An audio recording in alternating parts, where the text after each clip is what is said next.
Halo teman-teman, selamat datang di podcast Mozaik Sejarah.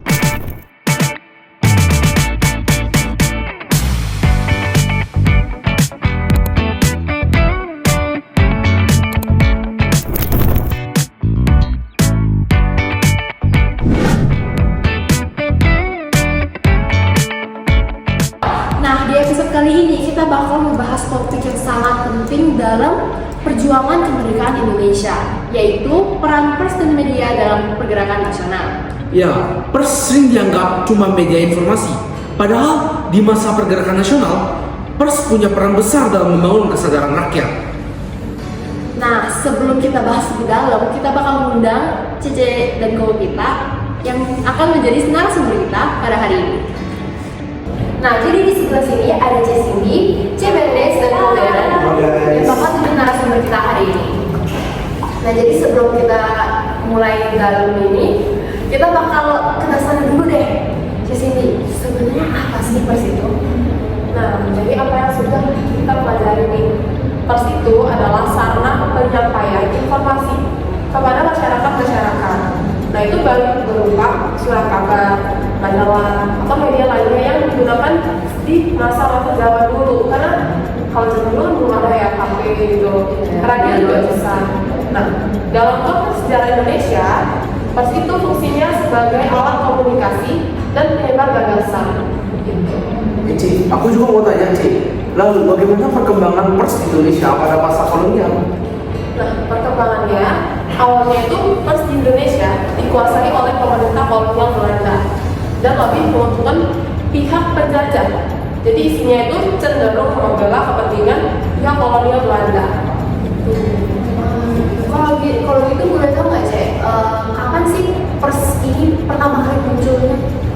Nah, kalau pers pribumi itu mulai berkembang ketika kaum terpelajar itu di Indonesia itu menyadari bahwa media itu bisa digunakan untuk menyuarakan ketidakadilan dan membela rakyat. Makanya mulai dari situ muncullah pers pribumi ini. Asalnya aku mau tanya nih ke C. Beatrice, kalau bicara tentang pers pergerakan nasional, tentu nggak lepas dong dari tokoh-tokohnya.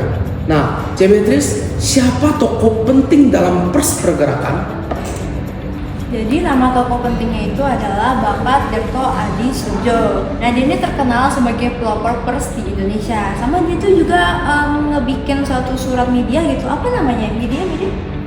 Kayaknya Medan apa gitu? Medan Prijaji gak sih? Oh iya, Medan Prijaji. Jadi salah satu surat yang lumayan terkenal zaman dulu itu ada Medan Prijaji yang didirikan oleh Bapak Tirto ini. Nah, kan tadi CBT sudah sebut salah satu tokohnya ya, kalau nggak salah namanya Bapak Tirto ya. Iya, Bapak Tirto. Nah, apa sih Bapak Tirto itu dianggap penting? Penting karena dulu Bapak Tirto ini menggunakan media pers itu untuk membela hak-hak yang seharusnya dimiliki oleh bangsa pribumi di Indonesia, dan juga dia menggunakan media pers untuk mengkritik kebijakan kolonial yang menghambat rakyat pribumi untuk mendapatkan hak-haknya itu. Jadi dia sebagai penolong rakyat pribumi lah untuk mendapatkan hak-haknya itu. C, lalu kan tadi kan ditanya kenapa, sekarang apakah hanya Bapak Tirto itu saja atau ada yang lain? Iya, ada lain ya? Ada, nggak mungkin dong tokoh pers ini cuma satu, karena butuh banyak orang buat saling menyalurkan idenya yang berbeda-beda, disalurin terus dijadiin satu sebagai suatu ide. Itu berarti sebenarnya tokohnya tuh orang-orang itu ada banyak. Cuma yang paling orang highlight tuh kayaknya Pak Tirto ini kali ya. Yang paling terkenal, yang Iya. paling berperan besar gitu. Nah, sekarang kita bakal masuk ke topik utamanya. Oke, Ren, apa sih peran pers dalam pergerakan nasional Indonesia? Oke, ini kalau yang aku tahu ya sebenarnya pers itu dia berperan sebagai salah satunya tuh alat penyebar dan dari ide nasionalisme ini. Kalau zaman sekarang kan kita menyebar ide nasionalisme bisa lewat IG, bisa lewat TikTok, karena kita punya handphone, punya laptop, punya tab, device yang bisa kita pakai. Tapi kalau zaman dulu tuh nggak ada, purely cuma pakai radio Surat. atau iya surat kayak koran-koran gitu kan. Terus pada masa itu kayak yang kita tahu ya, pendidikan politik tuh cuma ada untuk kolonial, orang-orang kolonial, orang eksklusif lah ya, Bangsa orang-orang barat. yang bangsa barat. Tapi akhirnya lewat dari adanya pencetusan dari pers ini mereka udah mau menyebar. Jadi untuk rakyat biasa tuh regulasinya itu udah semakin baik lah ibaratnya. Sama ide-ide nasional terhadap untuk melawan penjajahan tuh makin kental di pikiran rakyat Indonesia. Udah juga. Iya, karena dia udah nyebar. Jadi dia tuh udah saling terpengaruh. Kayak netizen sekarang nggak gampang dipengaruhi. Kok Giran, aku juga mau tanya nih, bagaimana sih pengaruhnya terhadap masyarakat ini? Pengaruhnya ke masyarakat pada saat itu aja kali ya. Masyarakat pada saat itu ya pasti mereka terpengaruh. Mereka mulai tuh tumbuh rasa-rasa nasionalismenya. Jadi rasa pengen mereka buat ngelawan kolonial itu tuh kayak kental banget gitu loh. Mereka tuh karena mereka panas sama perang dari pers waktu itu. Kan kayak kita netizen zaman sekarang di kompor-komporin dikit panas. Apalagi pada masa itu. Karena pada masa itu juga pendidikannya belum lancar. Jadi nggak semua orang tuh berwawasan yang luas. Jadi mereka tuh gampang dikompor-komporin. Tapi sebenarnya itu sih malahan berbuah baik sih buat bangsa Indonesia. Karena lewat dari panas-panasnya itu, masyarakat Indonesia itu jadi semangat dan punya komitmen untuk memperjuangkan kemerdekaannya waktu itu, untuk melakukan pergerakan nasional ini. Iya banget tuh. Nah, karena pengaruhnya besar, pemerintah kolonial ini jadi melakukan penyensoran. Bahasanya apa gimana kalau Indonesia? Panas, apa sih itu namanya? Pemberedelan. Benar. Itu dilakukan terhadap surat kabar pribumi gitu. Nah, karena pengaruhnya itu besar, pemerintah kolonial itu sering melakukan penyensoran. Gimana bahasanya? Kayak pemberedelan terhadap surat kabar pribumi gitu. Jadi bisa dibilang kalau pemerintahan kolonial ini menganggap kalau pers ini sebagai ancaman ya. Iya benar.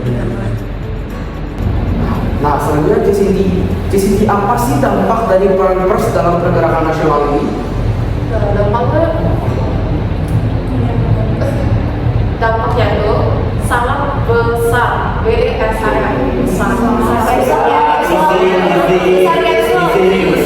besar. Jadi pers ini itu membentuk kesadaran nasional, memperkuat semangat perjuangan dan jadi dasar buat lahirnya pergerakan nasional di Indonesia. Nah, jadi kita ngomongnya zaman dulu terus nih. Kalau misalnya zaman sekarang, apakah pers ini masih relevan? Kalau untuk relevan tentunya masih dong, karena kan pasti gunanya untuk menyalurkan informasi ya. Mungkin bedanya adalah kalau sekarang ya, kan udah modern nih. Nah, media pers itu udah mengalami modernisasi. Kan sekarang itu teknologi udah banyak kan, udah canggih. Contohnya di TV lah, kita bisa mendengar atau melihat berita, mengetahui informasi dari TV tersebut atau dari gadget ya. Kita sebutin misalnya Instagram, TikTok, sosmed gitu. Iya, jadi. Tapi ya guys, sebenarnya kalau kita mau dalami lebih dalam, esensi pers itu tetap sama. Ya, kalau kita pakai untuk yang baik, kita bisa pakai untuk menyuarakan keadilan dan kebenaran. Kalau dalam hal yang buruk ya kayak yang terjadi sekarang lah, kesalahan informasi, misinformasi, ya, semuanya ada plus minusnya. Kalau pengharapannya yang kita pelajari dari media pers ini mungkin kita tuh harus tetap berharap sama Tuhan ya, walaupun kita udah mengalami suatu kondisi yang sulit ya kan, di Indonesia dijajah itu, terus haknya diambilkan sama kebijakan dari kolonial itu. Mungkin kayak gitu sih, sama yang kayak aku udah bilang tadi juga tentang mendorong semangat kalian. Mungkin buat orang yang percaya sama Tuhan di masa itu tuh mendorong iman mereka pasti sebenarnya untuk memiliki pengharapan yang lebih besar. Jadi itu bukan cuma mendorong emosi mereka dan semangat mereka, tapi itu juga mendorong iman mereka, which is itu berarti berakibat yang positif bukan yang negatif. Sebenarnya berarti itu peran pers sebenarnya kan banyak itu baik sih sebenarnya dibandingkan dengan negatifnya. Puji Tuhannya ya kayak gitu sih. Itu ya, Ciko. Kalian sudah belajar sih. Dari pengharapannya juga, kan percaya kalau Tuhan itu selalu menanyakan hal-hal yang indah. Nah, bisa kita lihat kan di endingnya tahun berapa? 45 kita merdeka. Meskipun gak gampang ya guys, ya perjuangannya susah banget. Ada banyak yang harus dikontrol. Makasih ya Ciko. Nah, dari pembahasan ini, totalnya kita udah di akhir acara ya. Nah, dari pembahasan banget, ya langsung dari pembahasan kita hari ini bisa disimpulkan bahwa pers memiliki peran yang sangat penting dalam pergerakan nasional Indonesia. Nah, dan juga pers itu tuh bukan hanya sebuah media yang menyebarkan informasi, melainkan juga alat perjuangan untuk menyebarkan nasionalisme dan melawan penjajah. Nah betul, tanpa pers juga kesadaran nasional mungkin tidak akan berkembang sekuat itu. Nah, jadi sebelum kita mengakhiri podcast kita hari ini, aku mau mengucapkan terima kasih sebesar-besarnya. Thank you guys. Thank you. Oke, dan terima kasih juga kepada Koko dan Cece, kepada pendengar yang sudah menyimak podcast sejarah kita ini. Thank you. Nah, sebelum kita menutup podcast, yuk kita yel-yel dulu. Gimana? Ajarin. Nanti kalau aku bilang mozaik sejarah, kalian bilang izin gitu ya. Izin. Oke. Mozaik sejarah. Izin.